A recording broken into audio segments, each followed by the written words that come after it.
Hi friends! Welcome back to the 2023 Digital Planner Creation Masterclass. In the previous videos, we have created the main page templates, and in the last video, I have shown you how I have set up my goals pages. And today, I will be showing you how I have set up my future log pages for the year. And I will show you how you can easily create calendars directly in the Keynote app, so let's begin. Duplicate the main design template we have created previously, and let's rearrange the tabs by tapping this tab, which is the future log for the first quarter of the year. Select the object, and in the arrange category in the brush icon, adjust the slider. I am not satisfied with the shadow we have previously set for the tabs here at the top, so I changed the shadow effect. And I want this change to also be the same in the other future pages, so make sure to also change the settings in the main design template.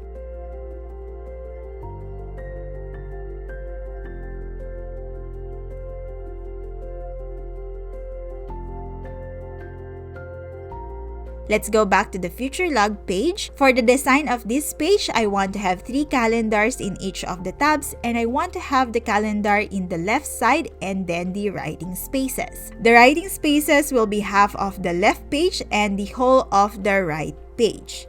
This page is an annual type of page, so I'm going to delete the tabs in the right page since these are for the monthly subsections. To easily remove them, I have selected them first and then delete.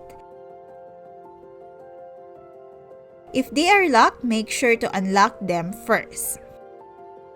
To easily distinguish these different templates that we are currently creating, you can rename each of them. And this one is for Q1. To create the calendar, tap the plus icon and go to the table and select the basic one. To increase the number of columns, tap the circle in the upper right corner of the table. I adjusted mine to 7. For the number of rows, use the circle in the lower left corner. I adjusted my rows to 6 and 5 for each week and 1 for the weekday labels. Then roughly resize the table to the size you want for the calendars. You can use the blue circle to resize. To type in the dates, double tap on the cell. For the top row, this will be for the weekly labels. I start my week on a Monday, and if you start your week on another day, you can adjust and make the necessary changes. I am not sure of the dates for the calendar, so I'm going to use the Stage Manager, which is relatively a new feature in the iPad. If this setting is not available to you, you can use the split screen and open the calendar app. And type in the date, and you can use the tab key to easily go to the next cell.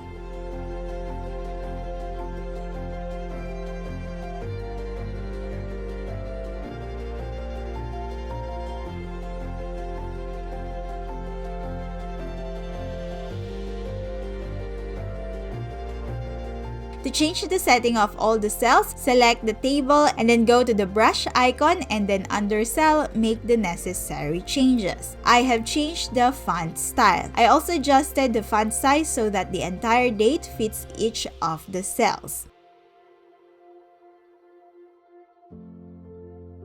If you only want to customize a few of the cells, select them first and then go to the brush icon and then make the design changes. I don't want any borders for the calendar, so I selected the entire table again, and in the cells in the brush icon, tap the cell border and change the line type to none.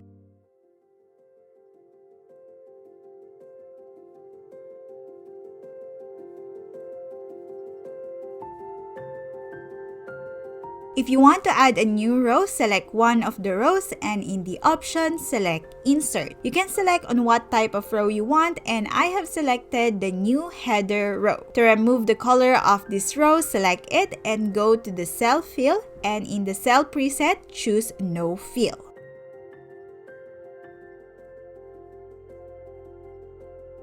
To merge these cells, select the cells again and select Merge when the option appears. And this will have the label for the months.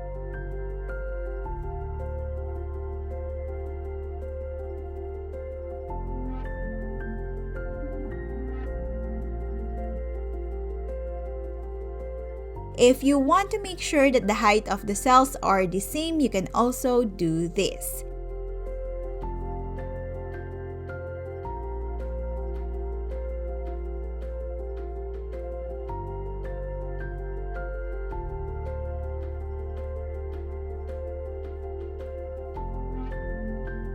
To make things easier, you can copy and paste the calendar we just created and edit the month and the date.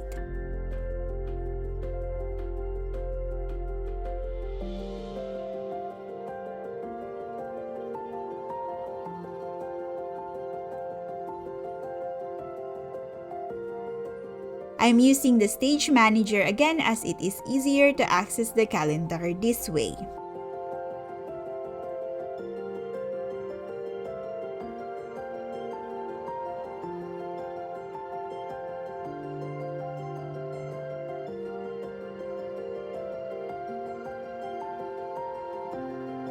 March also starts on a Wednesday, so I'm going to copy the February calendar and just edit the months and add the days from 29 to 31.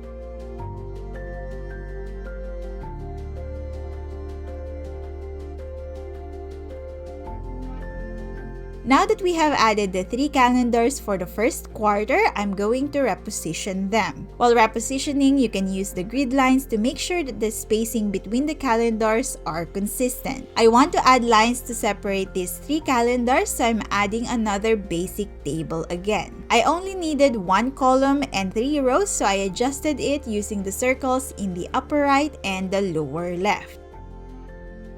As what we did a while ago for the calendars, you can customize the look of the table by going to the brush icon while the element is selected. I used no line type for the vertical borders, and for the horizontals, I changed the color to a darker gray. And I also used the default for the line type. I also applied this to the lower border and the upper border for consistency. Once satisfied with the position of this table, we can change its arrangement so that it is behind all the calendars. This enables us to reposition the calendars that we have already added. To properly align them vertically, you can use the guides to do that. And before I forget, I also want to add the tables we have added here to the right page, so I unlocked it again and then copy. Then paste it in the right page. To properly align this to the table in the left, make sure to use the guides.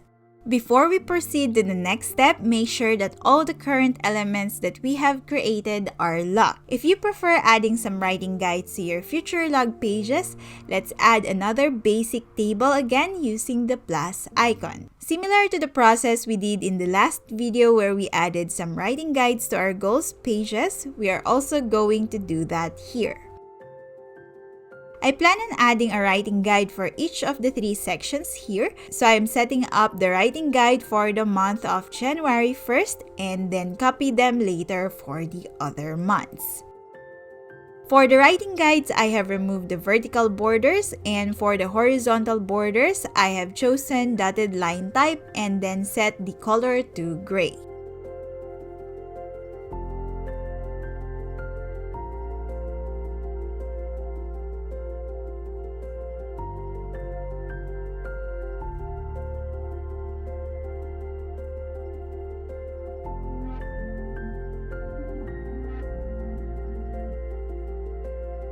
And here is what it looks like, and I'm not sure if the camera lets you see it, but it is there. And I'm satisfied with this one already, so I have duplicated this one for the writing guide for the 2nd and the 3rd month. With the duplicates, I again use the guides to make sure that they are properly aligned and that they have a consistent spaces between them. I want to also have a writing guide in the right side page, so I selected this and then copy. While they are still selected, I have locked these elements up and then paste the copy for the right side page. Since the size of this page is not the same, we have horizontally resized these writing guides by adjusting them using the blue circle in the middle right side or the middle left side of the element. This page is mostly done. I'm just gonna add the title of the page now. For the first future log page, I'm just going to add the title, the first on the left side and the word quarter on the right side.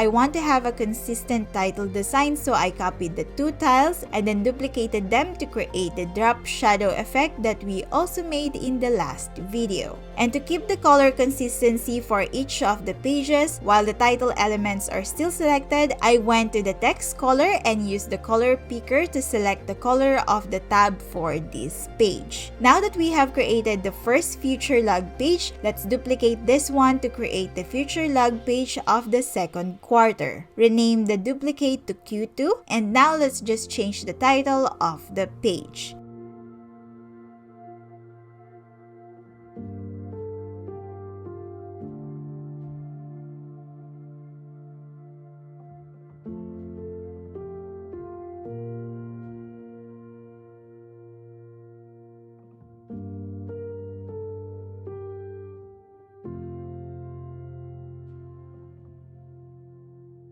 If you have the same design as me, make sure to also rearrange the tabs so that the Q2 tab is the nearest to the viewer for this page. Make sure to also update the calendar labels and the dates.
I'm going to repeat the process we just did for the third and the last future log pages as well, so that I can keep the design consistent in all of the future log pages.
And here are my log pages. If you have any questions, let me know in the comment section below. And I'm Kazel, and until next time, bye!